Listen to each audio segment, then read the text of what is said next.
So we at the Math Teacher Residency Program love metaphors. We love thinking and talking in metaphors. So in today's lecture, we're going to think about two different metaphors. One involving neuroscience, the other involving economics, both relating to rookie teaching. In fact, we even think it's the premise for a great joke. It goes something like this. An economist, a neuroscientist, and a rookie teacher walk into a bar. Unfortunately, we still don't have a punchline, and we'd actually love your help with that. You can click over into today's discussion forum, and there's a thread where you can submit your own punchlines to our joke. An economist, a neuroscientist, and a rookie teacher walk into a bar. So let's recap our vision for what you want your classroom to look like. Kids are on task, they're working hard, you're teaching something that's relevant, interesting, helping students get the skills they need, and if there are any distractions, you're handling them crisply and everyone gets back to work. Okay, time for a little bit of teachonomics. This is our economics metaphor for the day. That vision that we just described, well, we actually think about it as having a few different variables. And we've tried to capture those variables into a formula. Now, this formula is not rigorously scientific. We haven't researched it carefully, but we think it's a pretty helpful way to organize all of the activity that's taking place in a classroom. So here's the formula. Classroom learning, that's the total amount of learning that happens in your class every day, is equal to lesson quality, the quality of your lesson, times the sum of student effort, times 1 minus the misbehavior tax. Okay, clearly this is going to take a little bit of explanation. So let's start on the right side of the formula with the misbehavior tax. All right, we know we're hitting the economics metaphor pretty hard here, but stick with us. By misbehavior tax, we don't mean a tax on your emotions or your patience. We mean a tax on the total amount of learning that happens in your class in any given period of instruction. So things like students talking over you, turning and having conversations with their neighbor, getting up out of their seats when they're not supposed to, staring out of the window and not starting on their work. All of these things actually tax the teaching and learning process in your classroom. In fact, a lot of rookie teachers' classrooms resemble the game of whack-a-mole. Maybe you've seen it before at a carnival or a fair or something. It's that game where one mole pops up and you try to knock it down with a mallet, and the second you do, the next one pops up and you knock it down with a mallet again. Well, that's how it could feel sometimes to be a rookie teacher. It could feel by the end of the day that all you've done is play whack-a-mole. So it makes sense that some rookie teachers begin to ignore the moles. They start to ignore the misbehavior. But there's a problem with that. By ignoring the small misbehavior, the small moles, you can actually breed bigger, nastier moles. It's what sociologists call broken windows theory. For example, in a neighborhood where you allow even low-level graffiti or broken windows, it could create a perception of chaos and disorder that actually might invite bigger crimes, more serious crimes. In many rookie teachers' classrooms, upwards of 30% of class time could be lost to the misbehavior tax. That's 30% of the time students are distracted from the lesson, either because you're constantly managing or other students are talking over them and they're not learning during that time. Think about that, 30%. Think about that across your entire year. That's a lot of lost learning time. Some people think the best way to drive down the misbehavior tax is to pump up the lesson quality. So let's look at that variable for a second. It's huge. We've broken it down into two components. There's lesson tightness and lesson legitness. We recognize legitness is not a word, but we like it, so please bear with us. Right? By lesson tightness, we mean the orchestration of the lesson. How well are you executing the activities and coordinating the transitions between all the different tasks of the class? Is the lesson orchestrated in a tight way? Lesson legitness, well, that's huge. By that, we mean the rigor and accessibility of your lesson.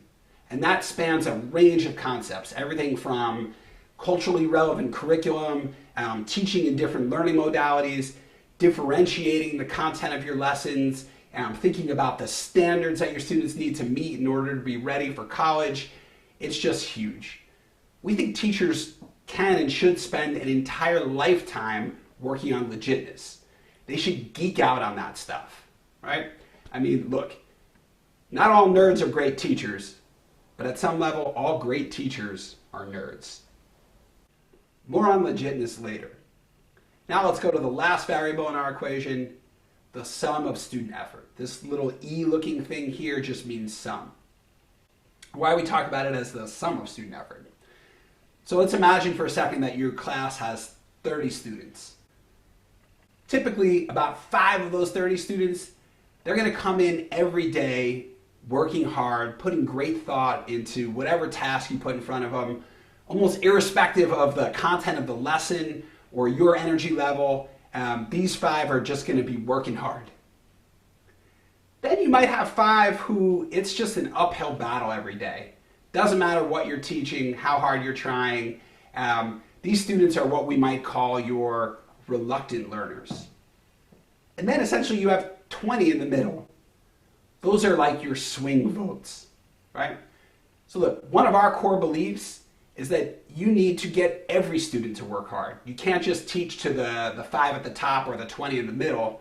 Part of your job is to try to flip those 5 reluctant learners, because we think if you can flip even some of them on any given day, it has a tremendous effect on the rest of the class, particularly those swing voters who are sort of looking around to see what kind of momentum your lesson might have on any given day. Get a few of those kids working hard, and you're likely to get a lot of those 20 in the middle to do the same. That's why we talk about it as the sum of student effort across your entire class of learners. All right, let's start putting this learning formula to work. Let's take a teacher. We'll call him Mr. Solid Teacher. He teaches math. So on any given day, Mr. Solid Teacher, he plans pretty good lessons. Not great, not the most creative, stimulating lessons in the world, but good, solid. The kinds of lessons that clearly model new material for students and give them lots of practice. So let's say today he's teaching a lesson on how to find the slope of a line, and we're going to give that lesson quality an 8. That's pretty good. Now we move to student effort. Students work pretty hard for Mr. Solid. Not super hard, not putting in their maximum effort, but he has good relationships with them outside of class. They generally like him, feel like he's fair, so they work reasonably hard in his class. We'll give student effort a 7. Now to the misbehavior tax. There's really not much in Mr. Solid's class. He's not losing a lot of time for distractions. In fact, his misbehavior tax is only 5%. So maybe 2 or 3 minutes over an hour-long period he spends sort of dealing with management issues. That's pretty good. All right, let's crunch those numbers. That's 8 times 7 times 0.95, and Mr. Solid Teacher generates 53 total units of learning. That's good. A 53 is definitely not an F on this scale. 53 total units of learning means that he walks out the door every day feeling pretty successful, and his students will make really good progress this year if he can keep up that kind of output. So let's look at another teacher, another math teacher. We'll call her Miss Average McRookie.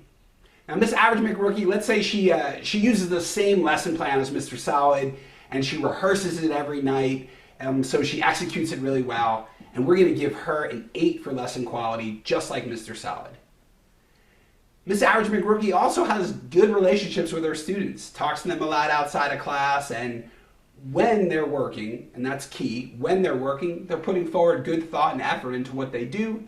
So just like Mr. Solid, we'll give her a 7 for student effort.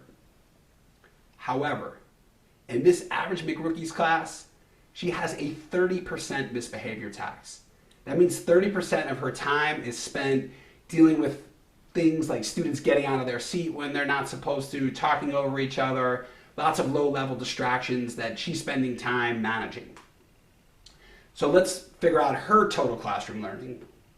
We've got 8 for lesson quality times 7 for student effort times 0.7, and Miss Average McRookie generates 39 total units of classroom learning. That's actually a really big difference from Mr. Solid Teacher. That's a 25% difference. That means if that's the kind of instruction that's happening every day, if that's what's taking place in her class, her students are going to learn 25% less than the students in Mr. Solid's class. Okay, enough number crunching for today. We're done with our economics metaphor. When this video is over, we want you to click into our forum where you can discuss our learning formulas and our big ideas about what's happening with your students in any given class of instruction. In our next video, we're actually going to focus on what's happening in your head when you're delivering a lesson. See you there.